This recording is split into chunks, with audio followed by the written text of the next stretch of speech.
Hi there, welcome to Carcassonne. And yet another endgame problem. This time it's blue down at -3. The good news though, they only need to tie this game. And another good news for them, they have a monastery in hand with an abundance of nice monastery spots in the middle. So your job is to find the best spot for this monastery, of course. So let's tackle this permutation by permutation. So first, we could just consider permutations where blue would get both monasteries. They still have two meeples in hand, so scoring a healthy 12 points would surely win them the game, as yellow wouldn't be able to score 10 points on this very dry board with a straight and a splitter. And then what about blue getting the splitter? Well, there is one very nice spot for them available, which would be this here, scoring 4 points, 3 for this mini field and 1 for their city.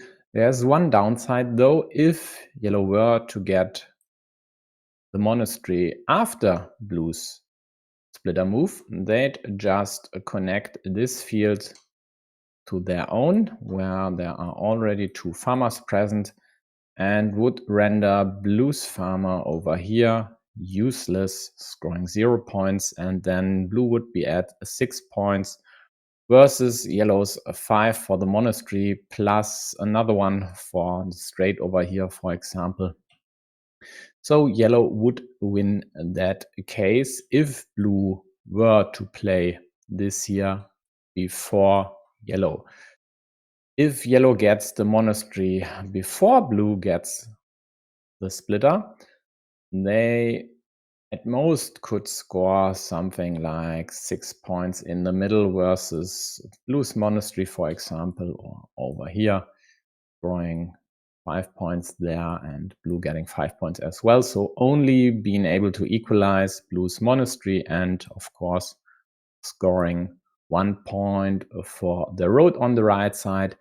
All this is just not enough versus blue's points. In this case, for example, yellow would score 6, but blue would score 9 points, which would lead to a tie and therefore a blue win. So this permutation would be this one here. So yellow getting the monastery, blue getting the splitter, and in the end the straight to score 1 point either for the road or next to the monastery. Doesn't matter actually. They only have the one meeple in hand, else they would be able to score more. In this permutation, the most likely outcome would be blue's monastery somewhere over here. Then yellow would add 1 point to their road. And then it's blue's turn. They know yellow still has another monastery to use, so they can't go here. Quite likely they would this field on the right side, as there are no better options. Maybe taking this one would work as well. Yeah, leads to the same result in the end. And then it would be yellow's monastery. Nope, yellow. So blue would score 5 plus 3 for the field equals 8. Yellow would score 6 points, 1 for the road, 5 for the monastery. So the difference would only be 2 points in blue's favor, which is just 1 point short. So that permutation goes to yellow, no matter how blue would play the splitter. So this leaves us with these two permutations where blue would get a straight.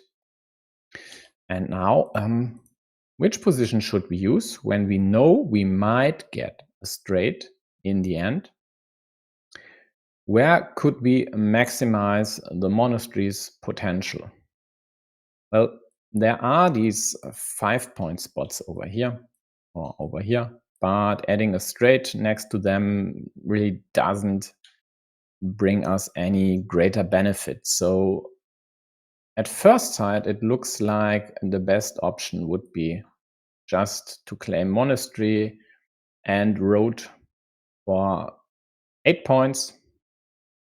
But in that case, yellow just uses their monastery somewhere and adds the splitter to their city, which in fact was what happened in the game, for a +1 win for yellow. So there's one position, and I guess most of you have found it by now, which would be this one here for blue.